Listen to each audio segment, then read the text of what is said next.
Hello, Jeando. Hello, Kevin. One of the orders that FM Alexander was known to have used on his early training courses, and some of the early teachers used, was this idea of back back. So, can you explain a little bit about what he meant, or what you think he meant by the phrase back back, and how does this relate to the other orders or the directions that people use in the Alexander technique? Yes, it's an interesting sentence, and there is a lot to say about it. The First, there is a necessity when we start discussing the primary orders of the old, very old school now. That is, prior to the what I call the modern Alexander technique. There was Alexander technique when he was teaching, and so the first thing is to come back just away from that strict definition and start with an idea of what is the aim of a session. Well, for example, I do not teach with hands, but I have many students. They have 1 hour of work with me. And so what are we about and what do we control? That is very important. What it is that we want to obtain, how do we want to obtain it, and how back comes into that picture. Back as an instruction that the pupil can give himself or herself in order to obtain some sort of result. Because very often it is believed that the result will come out of themselves. That if you don't do the wrong thing, the right thing will happen. I don't think that the instruction back enters into this because Alexander continued all his life to stress the importance of reasoned direction or reasoning out directions in order to obtain certain, well, effects, not directly, but indirectly as a result of these action that were like guided by definite performance instruction of definite performance. This has totally disappeared from the modern Alexander technique nowadays.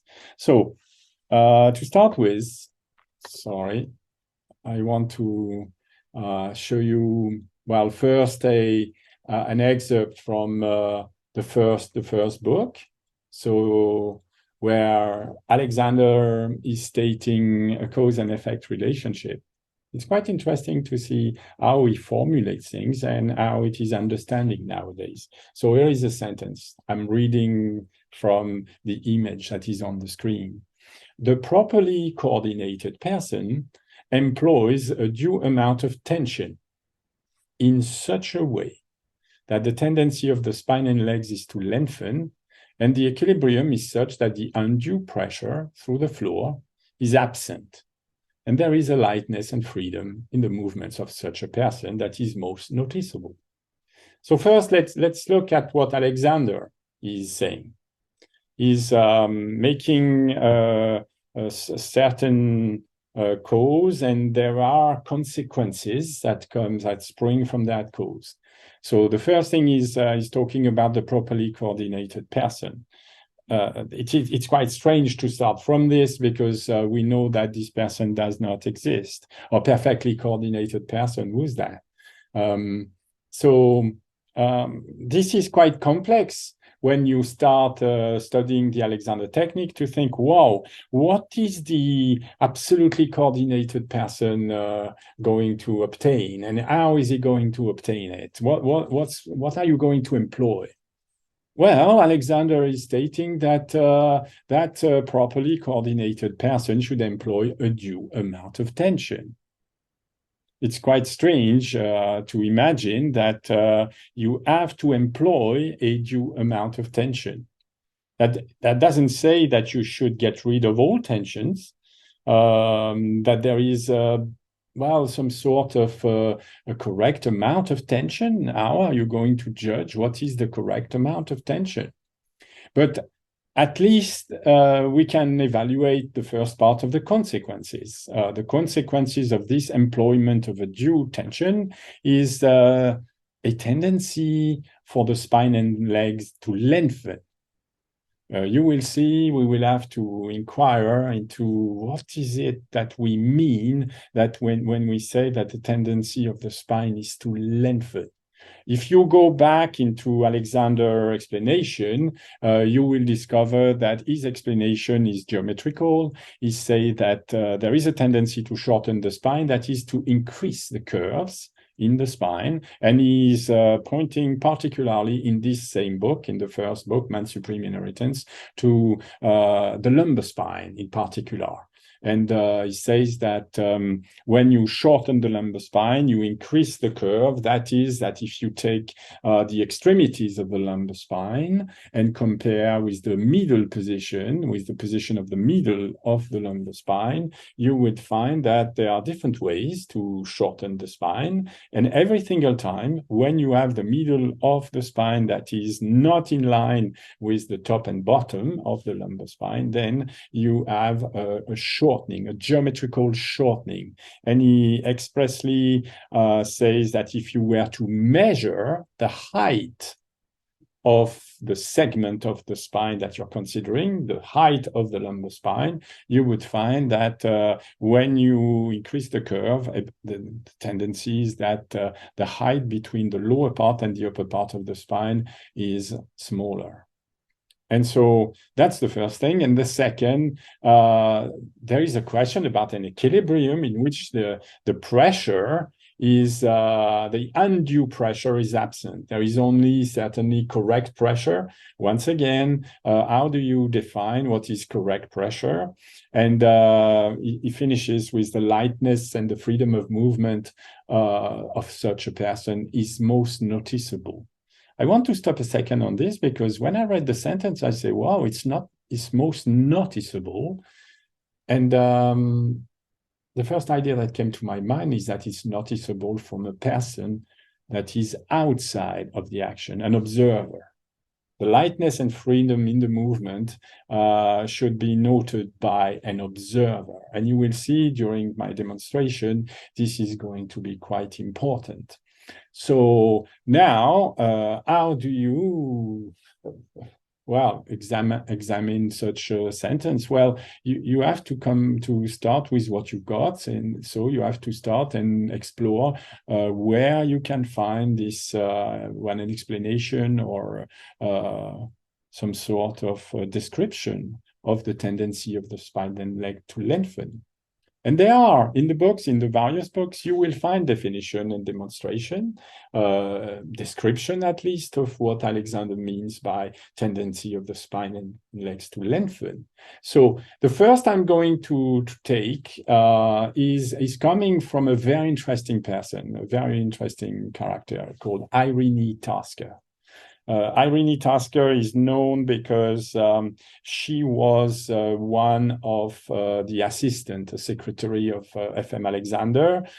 She's also known in other spheres because she was a very intelligent person at the time, and she had a first career in philosophy, studying under a fantastic English mathematician called Bertrand Russell. And after studying with Bertrand Russell in England, she went to the States and, to start with a sort of student exchange. And she studied there with Mr. John Dewey. John Dewey was an American philosopher that was friend of Alexander, and it seems that she met Alexander through the introduction of John Dewey when she was back in England. So she became a teacher of the Alexander technique.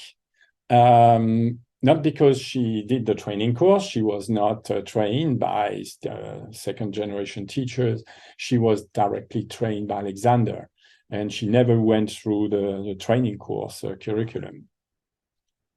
What happened here is that it's a conference she gave in 1967 at the Constructive Teaching Center, Walter Carrington School, and she gave a speech. And during that speech, she made a very interesting comment. She remembered, and she said she's explaining that after the war, her brother that had been in India fighting for the United Nations came back with a severe illness of the lungs, and he was in a bad state.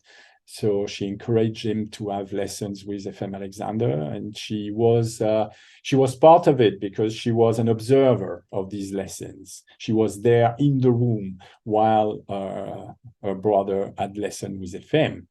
And so here is what she's writing, or she's saying during that informal talk. I'm reading from the image that is on the screen. That's Irene Tasker speaking, I still have the notes I made about these lessons. And one instruction FM, which is Frederick Matthias Alexander gave him, her brother, has remained vividly with me ever since.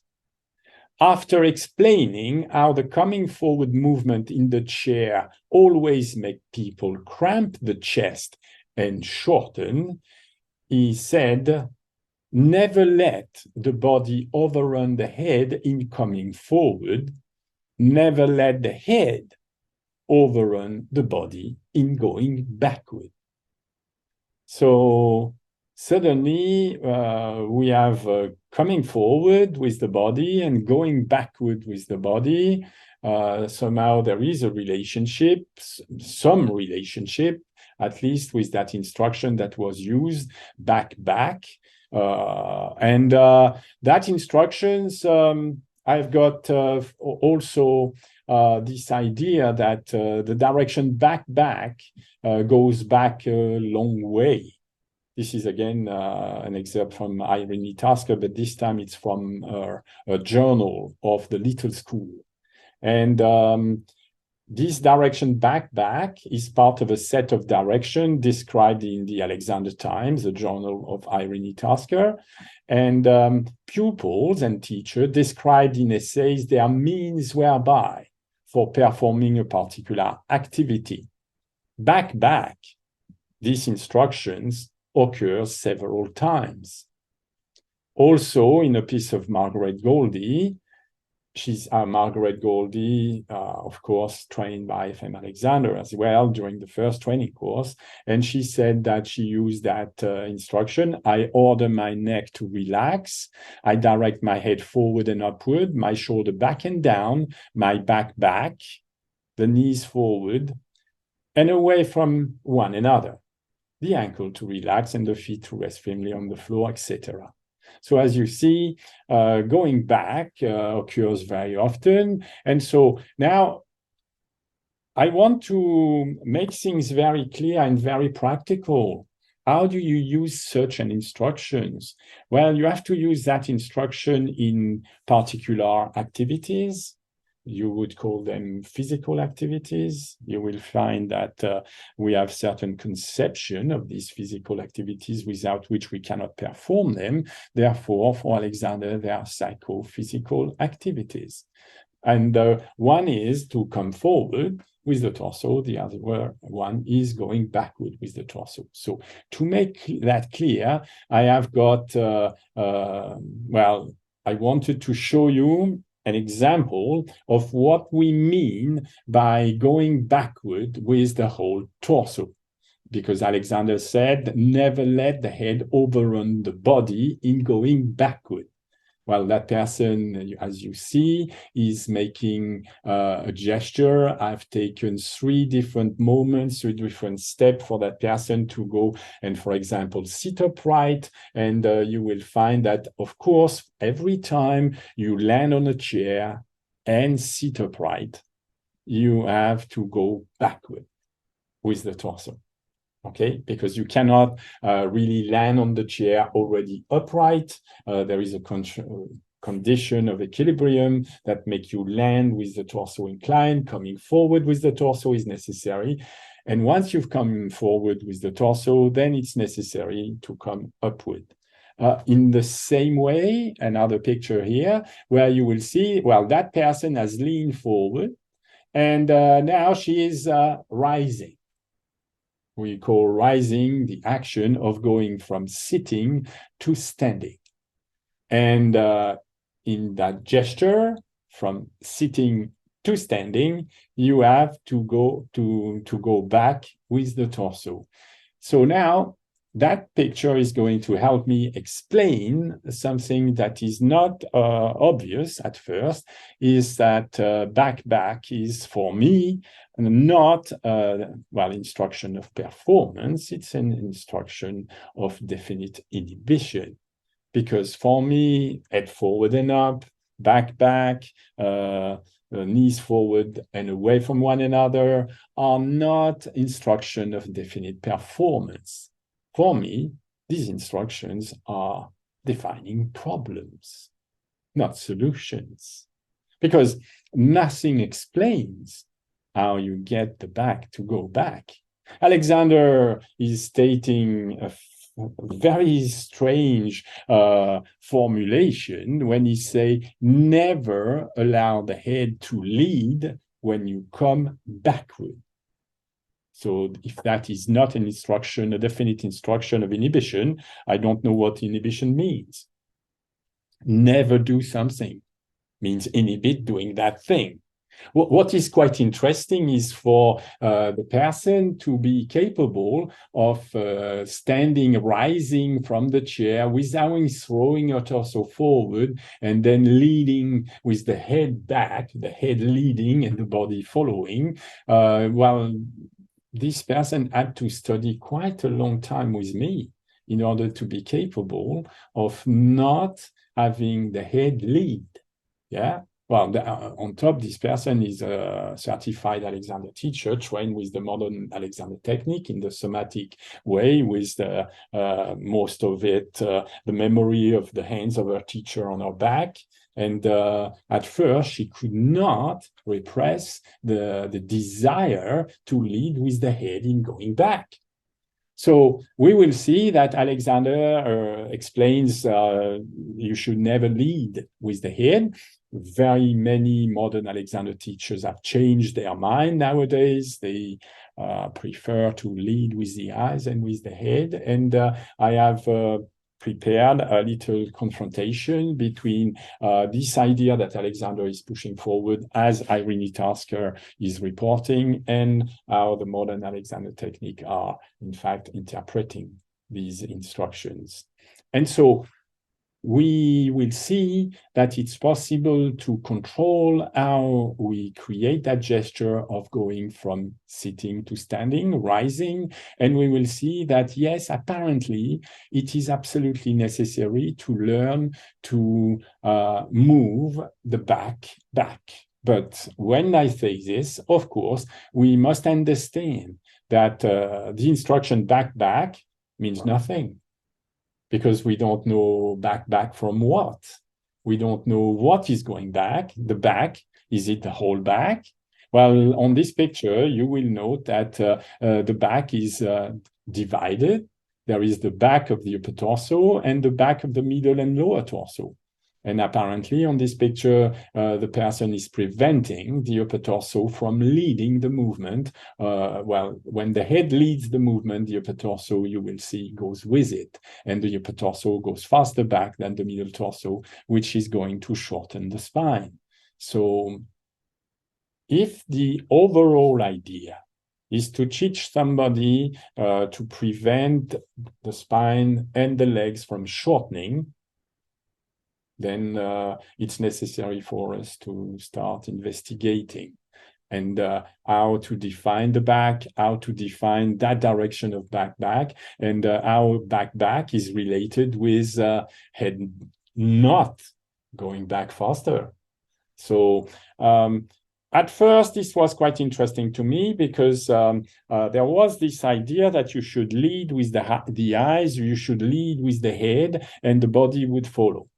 The first time I saw Irene Tasker statement, suddenly I confronted this dogma, something you cannot question.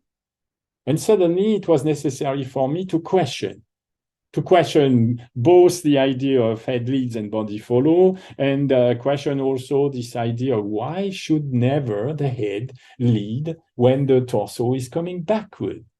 I think when we start having questions, maybe without answer, it's better than having certainties, because certainties do not ask for reason question or reason answers.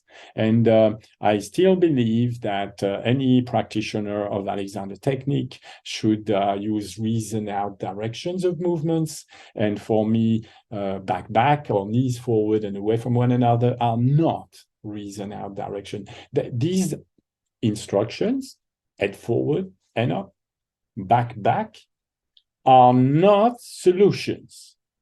Very often people think that they are the solution, that you only need to think these things, to have these intentions in mind, and somehow your brain and body will perform an alchemy where everything is going to be right. I do not believe in these things. For me, this is a myth.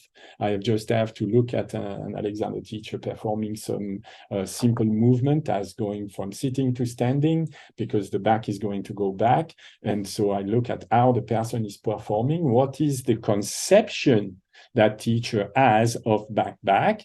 Because, of course, when you see a person standing with a certain conception, you cannot imagine that in putting hands on a poor pupil, if the conception is incorrect to start with, I can't see how the teacher could be, well,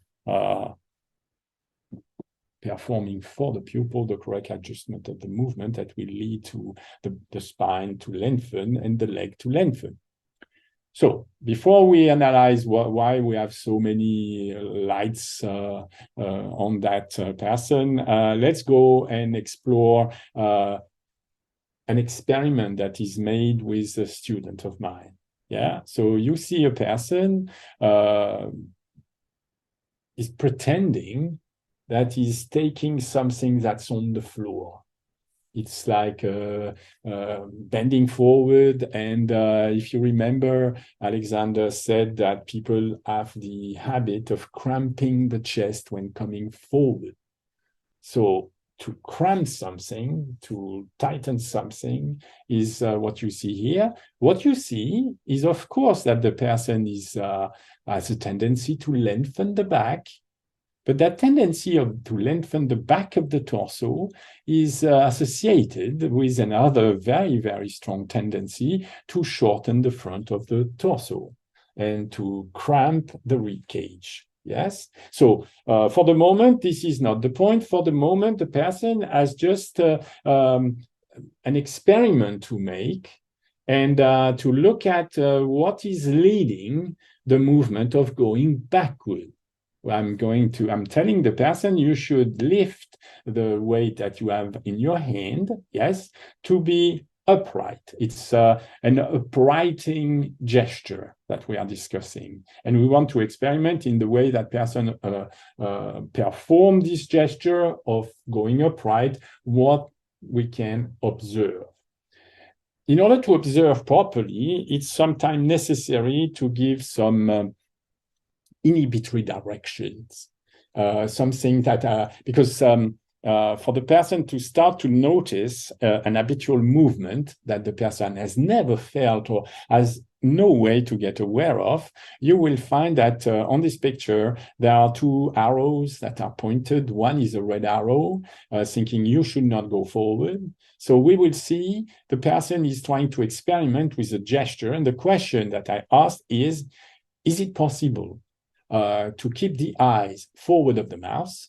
And is it possible to make sure that the thigh, the front of the internal part of the thigh, is not going forward off the front of the ankle? You cannot see it, but we know where the front of the ankle is because there is a blue line, you know, in that mesh that is set above the person. The blue line indicates where the front of the ankle lies. That's how the person is standing. At the moment, the person is standing with the thighs slightly forward of the ankle. The person is aware of that fact. We have discussed that fact. And I asked the person to think about it and say, when you're going to perform your uprighting gesture. That is, you're going to lift the weight. You will see we pretend there is a weight, but in fact, the person is only holding a little stick with both hands that is representing some sort of weight. Of course, we cannot discuss of its weight because it's like 50 grams. But that 50 grams is associated with the weight of the hands, forearms, and arm and shoulders. And we see that at the moment, the shoulders are, well, quite forward of the ribs. We can see the ribs behind the shoulders, so the shoulders are forward. It's obvious, and we are going to discuss it, that the way the person bends over is rounding the lumbar spine. So if you remember what I said earlier, the length of the lumbar spine could be longer. The person could lengthen the back if there was not such the middle of the lumbar spine should not be as far back. At the moment, it's rounding, yes. And we'll also see the sternum is connected with the spine with rigid ribs. So there is one rib at the top, the first rib, and there is the eighth rib that is below that. And we have an idea of the direction of the sternum.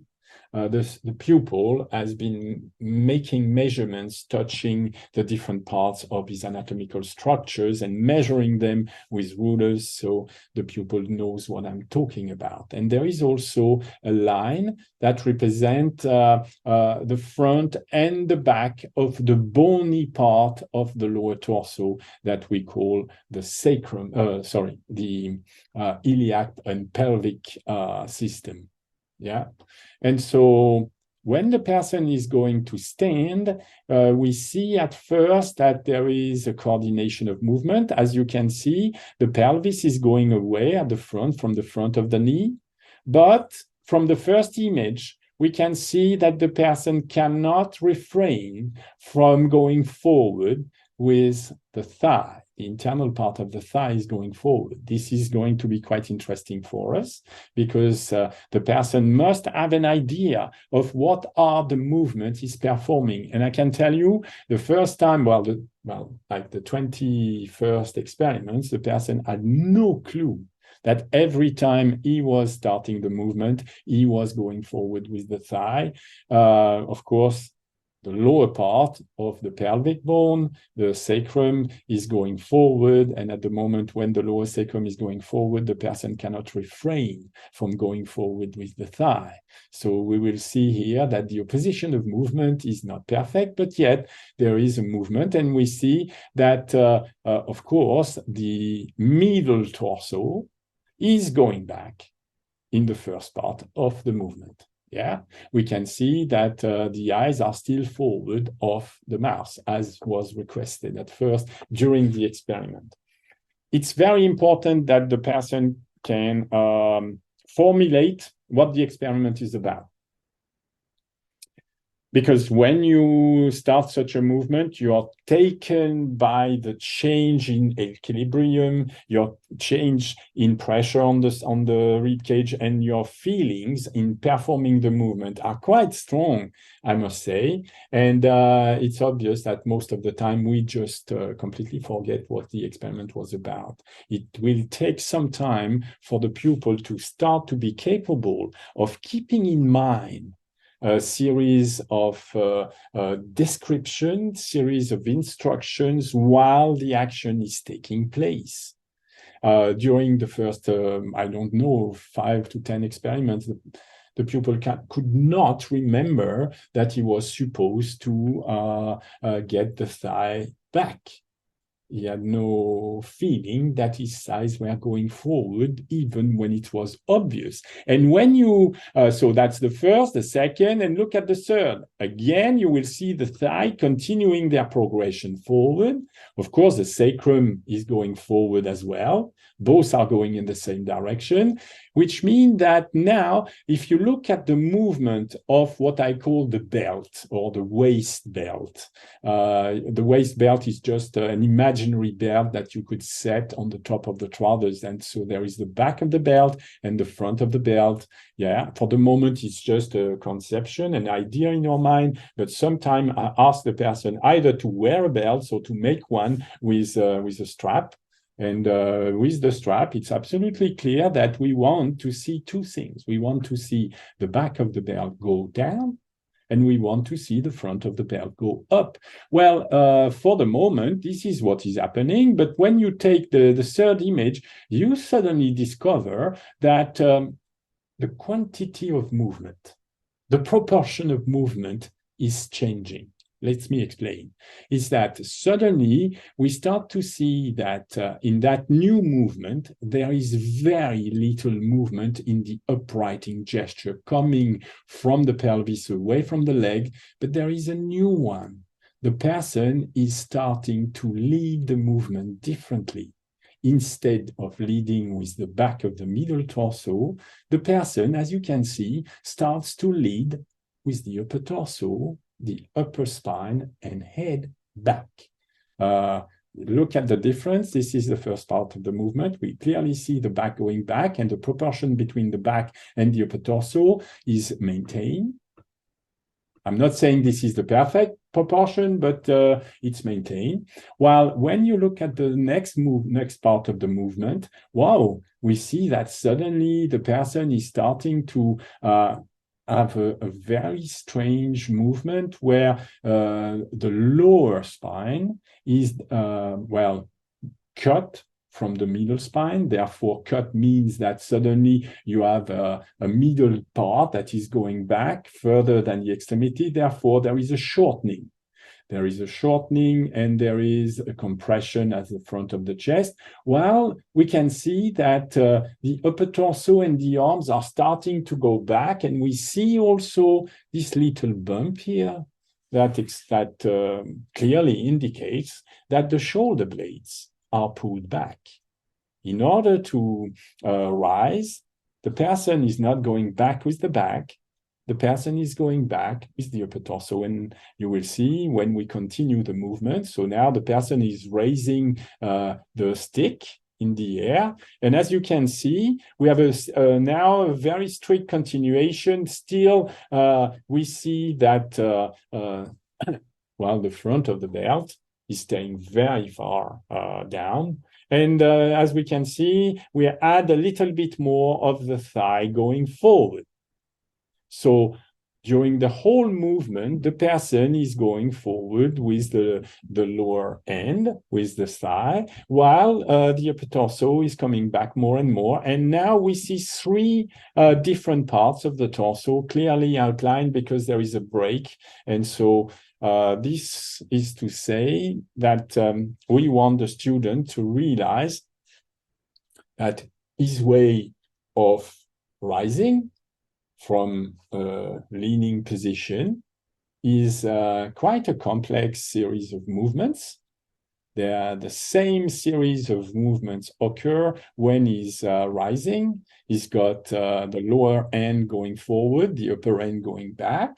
He's retracting the upper torso, the shoulders, the neck, and the head. And so now when he's standing, we can see that, the lower sternum or the lower rib cage, if you want, is forward of the head. Is leading with the middle torso. The lower rib cage is forward, the head is back.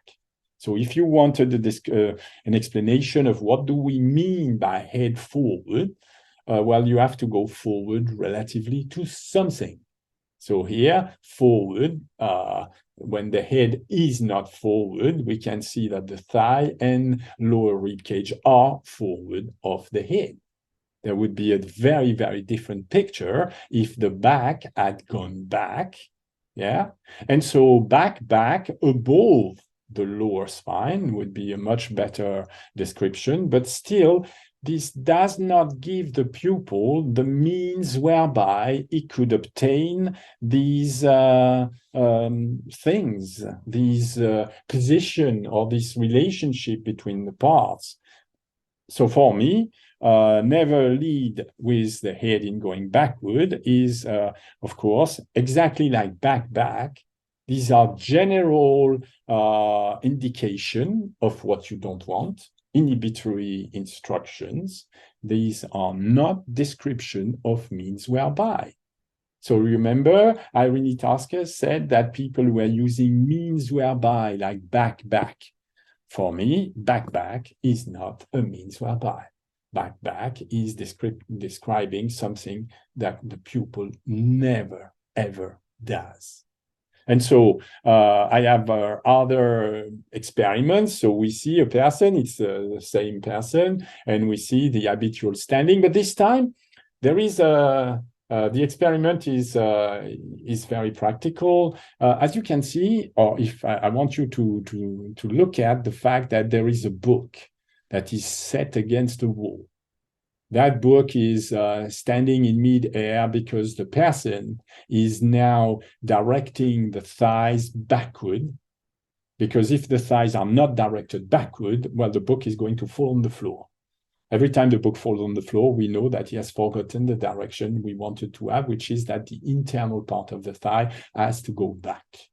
I'm not going to go in many details, but that should be sufficient. So we are now ensuring one condition that will make the spine lengthen. At the moment, we could say that more and more to get the thigh back and the lower leg forward, the knees forward means forward relatively to the lower sacrum, to the lower torso. Yeah, and so we have an opposition between the lower leg and the upper leg, and this constitutes a lengthening of the leg. It's a definition of lengthening of the leg. When, as is habitual for that person, the person has the habit of having the side too far forward, and of course the middle torso too far forward, you must understand that to prevent the person from falling forward, it's not sufficient to retract the head, neck, and upper torso. It's also necessary for the person to extract an enormous tension that the person will not feel, of course, with the lower calf, with the lower leg, yes? And so this is going against everything the guy would do to maintain his equilibrium, or to, in fact, obtain the pressure on the floor that he likes to have under his feet. On this picture, this person is starting to experiment what we mean by making sure that we have due pressure throughout the floor.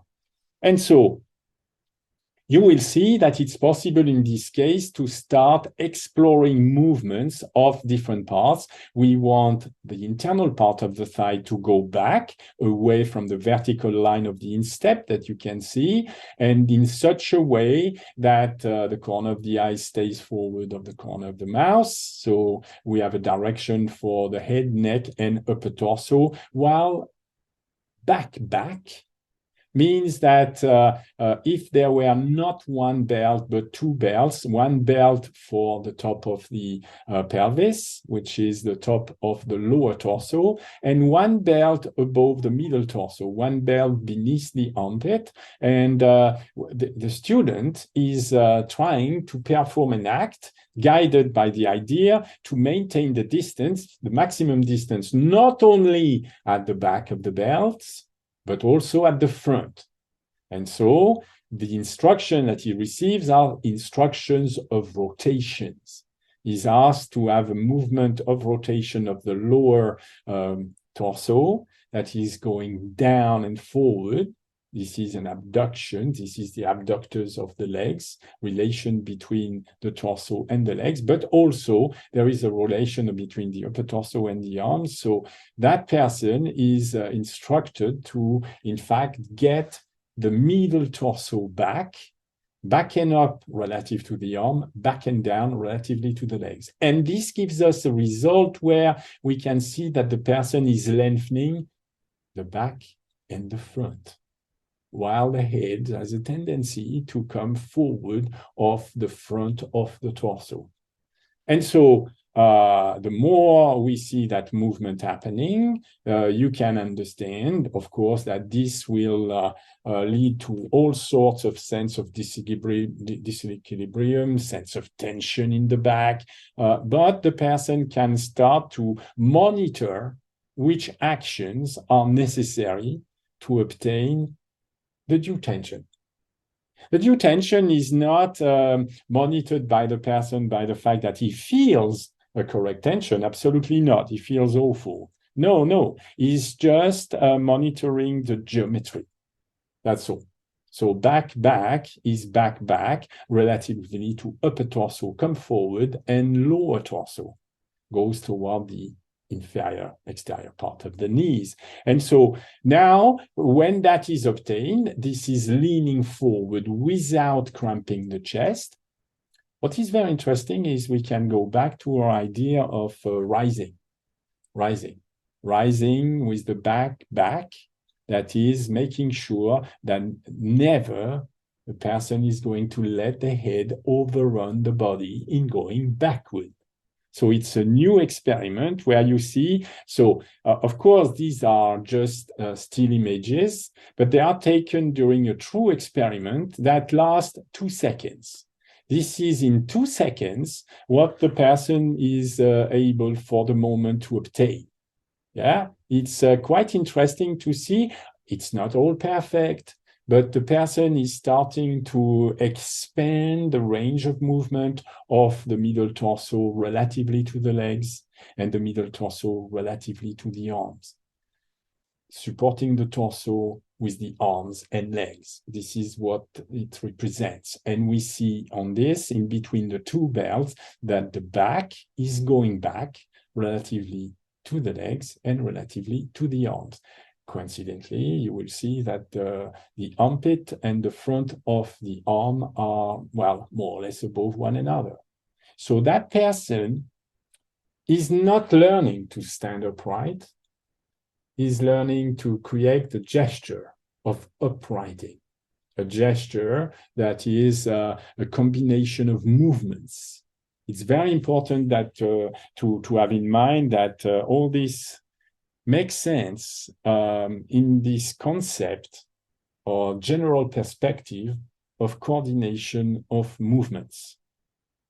So when I compare the first image and the last, it's the same person, same exercise, yes, and I can see that there is no conscious coordination of movements in the first image. But it is clear that on the second, the person is able to combine a series of action all together, yeah, one after the other, in order to obtain the result we want. The result is just an indirect consequence of the series of movement the person has been capable of directing, of memorizing, and performing in action. There are many, don't believe that just that this ends the work. This is just a start. It's necessary to convince the pupil that this combination of action is possible. It's necessary to convince the people that there is more support, that the torso and the spine are lengthening and the legs are lengthening, and comparing with where he started with. But this is not going to win the day. You must understand this. This is just, for the moment, some sorts of experiments, and we need many more experiments. This is another experiment with the wall. Alexander defined 2 ways of using the wall exercise in that article I've been speaking about. It's an article from 1907, a very early article when somebody, the Dr. Spicer, wanted to publish articles and explain that he had invented the technique in order to protect his prize. Alexander published a few leaflets. In one of these leaflets, there are 2 exercises that are presented. One is the wall exercise, and the other one is hands on the back of a chair. And so the wall exercise is presented with with an alternative of 2 different positions of the heels. The heels could be at 6 inches from the wall or at 12 inches from the wall. This is the 12 inches presentation, well, my interpretation of it. So what it is, we ask the person to start to play the part of the book. As you can see, there is no book. But I'm asking the person to connect with the wall that is quite far away. And in order to connect with the wall, the person has to direct the internal part of the thighs backward, as you can see. That's the arrow backward, while, of course, maintaining the back. Maintaining the back in consequence like this is to organize the lower torso relatively to the legs and to organize the upper torso relatively to the arms. And so once again, we see the same series of instruction for the act, this time of leaning forward. Well, leaning forward with the back. I was attracted to this concept because watching Alexander work on film, I noticed that he came very close to the pupils before setting hands on them. I looked at my teacher and many second and third generation teachers, and they were not performing like Alexander. And I discovered what? It's very, very simple. When the person was standing, standing like this, you get from the standing position, and you discover that you can lean by going back. So everything that is below, you would say, the lower sternum is going back. Everything that is above is going forward. Therefore, you can stand very close to a pupil, and standing very close to the pupil, you can only lean forward by having the back go back away from the pupil. Most people, when they start to go into monkey, you will see their ankle release immediately. When the ankle release, the knee goes forward, yes? With the knee forward, you have the thigh forward, and with the thigh forward, we have the middle torso go forward in space. I found that this was a, elegant solution so that when you were leaning back, you could lean back by going back, not leaning back by going forward, like most modern Alexander technique teachers are seen doing. And this is to make sure that you can lengthen the middle and lower back in going back without collapsing the front. So you see, these are other experiments, how to come away from the wall without throwing the torso forward, how to keep the back when you need to go away from the support that is behind you. And from there, once again, I asked the pupil this time to organize the movement of the lower leg forward, because there is no book. You see, when there is a book and where is no book, it's a completely different set of affairs. Yeah. And so we see that the pupil is starting to become capable of rising more and more without, the help of rulers or books or anything like this. So this is an introduction, but very quickly, I'm going to show you a counter experiment. Very recently, I saw on social media, a demonstration, you would call it some sort of teaching of a teacher, an American teacher called Wes Howard, that demonstrated how to squat. He's got a very strange kind of squat. I was not interested in the squat, but when I saw it, I immediately thought of this talk where we were trying to see what is back, what is not, and why Alexander is saying that you should never let the head lead in coming backward, because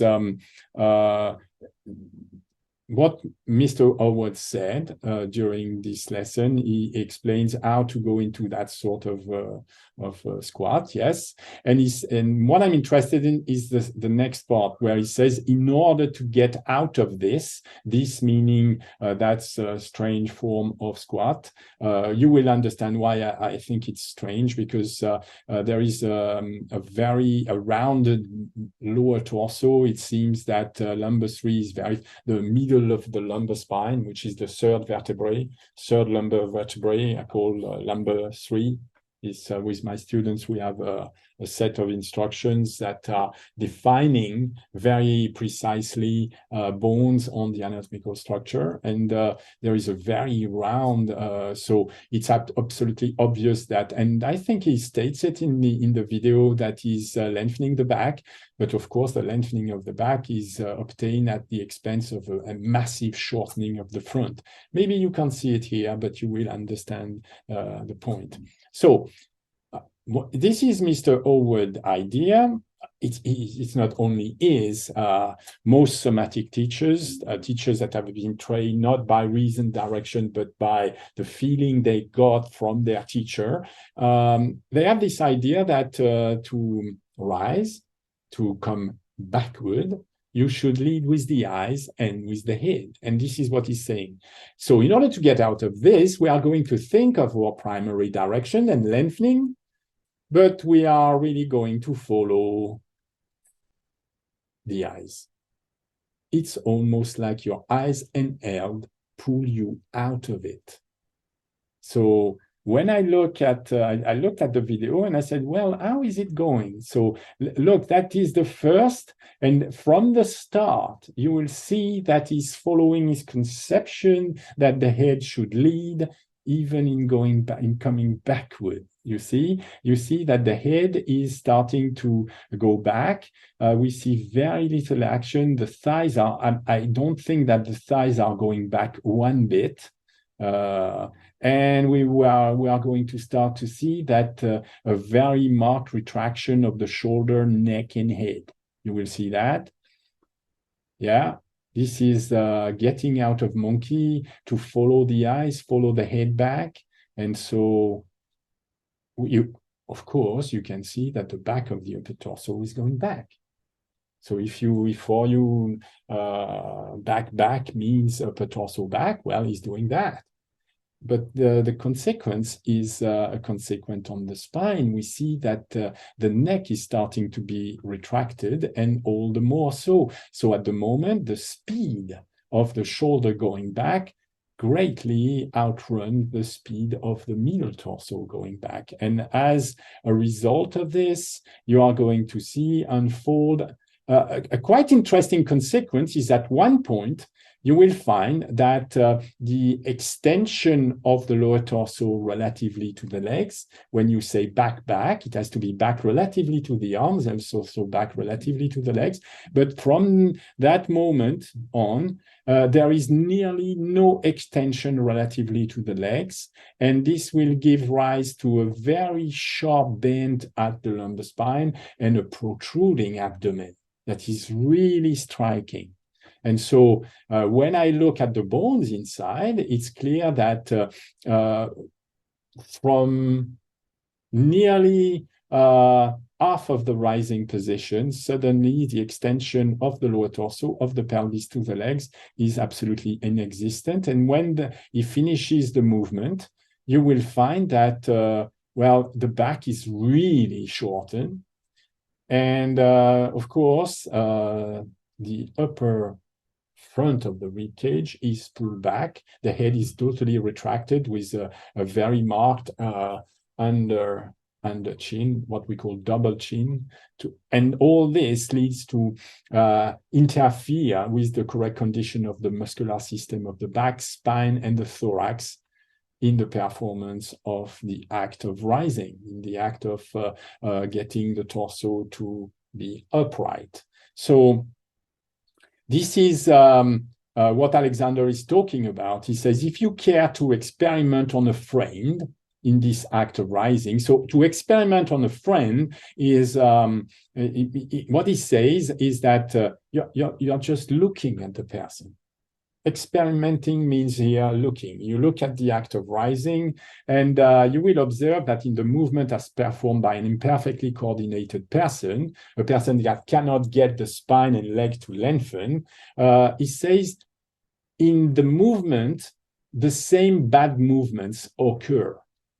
So when the person is rising, there are movements at the middle torso, at the lower torso, at the upper torso. We are going to check that, yes, when the person started, the shoulders were very far forward of the upper torso, as you can see on this image. When the person ends the movement, the upper torso is completely forward and the arms back.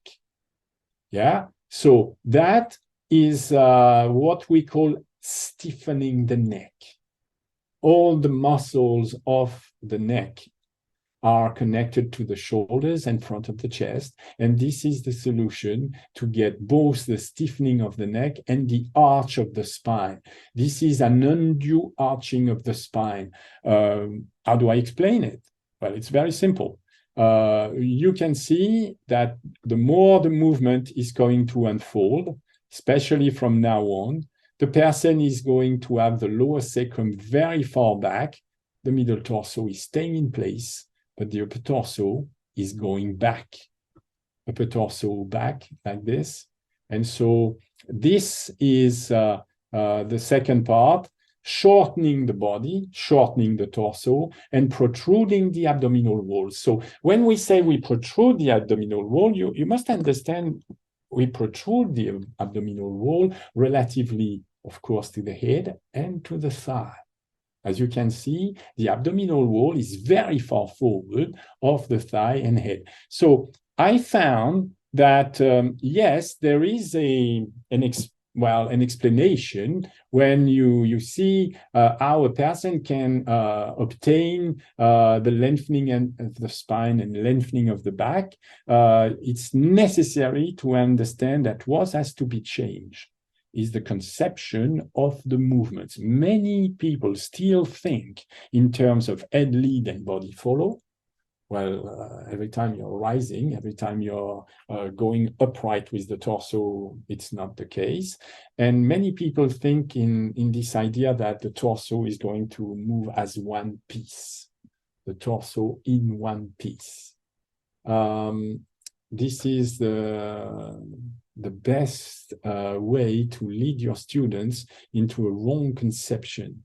The right conception is you need to coordinate the movements of the different parts of the torso every time you lean backward, every time you go uprighting, or every time you lean forward. To finish, the points that comes out clearly in all these illustrations is that, first, conception, which are mainly influenced by unreliable sensory appreciation, acting and reacting subconsciously and harmfully on the processes involved, are incorrect conception, and that in this cases, unreliable sensory appreciation goes hand in hand with incorrect and deceptive experiences in the psychophysical functioning. What do we mean by psychophysical functioning? We mean that speech can separate things. So we've been separated by our action by speech. It's something I hear very often. Yes, but as speech helps us to separate, we can start to reason about the movement that are, in fact, part of the gesture of rising or gesture of leaning. And with speech, you can start to reason out which sort of movement you should not see. You should not see the head lead. You should not see the eye lead when you want to get out of a leaning forward position. You want to start thinking about how to organize the movement of the lower and upper torso at the same time, because there is a real issue there. Look at this other student. We can see that in standing, there is a book behind her lower leg, of course, but apart from that, we can see that she has a tendency to have the lower sternum and the lower rib cage very far forward, yes, and the head is back. So she's also leading with the head back. And so when I ask that person to, stand more upright, by getting the lower rib cage further back, what you will see is that there is something that is happening, is that the middle torso is going back, but the upper torso is following. The back is not lengthening. The person is just, directing the middle torso back, which is back, if you want. Yes, but this is not a solution. Because as the person is directing her back, she's directing everything, the upper torso, the neck, and the head backward. The uprighting gesture increases the pull back on the upper torso. It reduces the upper thoracic width. It's shortening the back and compressing the back ribs. So this cannot be the solution. At the moment, she's coordinating the movement of the middle torso and the legs. Fine. Yes, but the upper torso is still following. And in a further experiment, you can start with the same starting point and get a new idea. Well, yes, we are going to connect the lower torso with the legs. There are muscles here and fascias which have to be connected properly. But to connect them properly, you have first to explain in words and describe what are the movements that should be happening in words, what are the abductors, the great abductors of the hip, why they are released here, they are out of action, and they must bring brought back into play in order to lengthen the lower back, so that what you see the person is doing, the person is like helping herself think by having, an Alexander teacher will always use the hands, so that person is using the hands. You see that the front of the pelvis is directed backward and the lower part of the pelvis is directed downward to create a better connection between the back and the front of the thigh. Well, the front of the thigh are still going forward when that happens. But also what we can see is that there is still a difficulty, is that when the person is starting to lengthen the back and get a greater stretch at the back spring, well, the back spring, when it is stretched, it starts pulling back more, and the person should then be capable of, inhibiting that sort of reaction where you can see that the person is pulling the neck back. Organizing the movements has to be learned first, like more or less separately, because at first there is no way the person could have in mind all these instructions at the same time. So I ask the person to go to not all together to start with words, we separate the movements and we start to combine the movement one with another before connecting one with another with a third one. And so it's not because suddenly you have a better connection with the lower back and the pelvis that you are organizing the back to lengthen. Going back with the back is certainly not sufficient. And my understanding, I have a quote from this where it was stated that it was back, and the upper torso comes forward. On this one, we have back, but the upper torso is not going forward. Therefore, the lower sternum is still forward of the mouth. That person has not, according to my definition, the head forward and upward. It was sort of a long description of the idea of back, parts of a series of movements that are necessary to that simple gesture of uprighting. Very often I heard, I've heard a few times people objecting to chair work.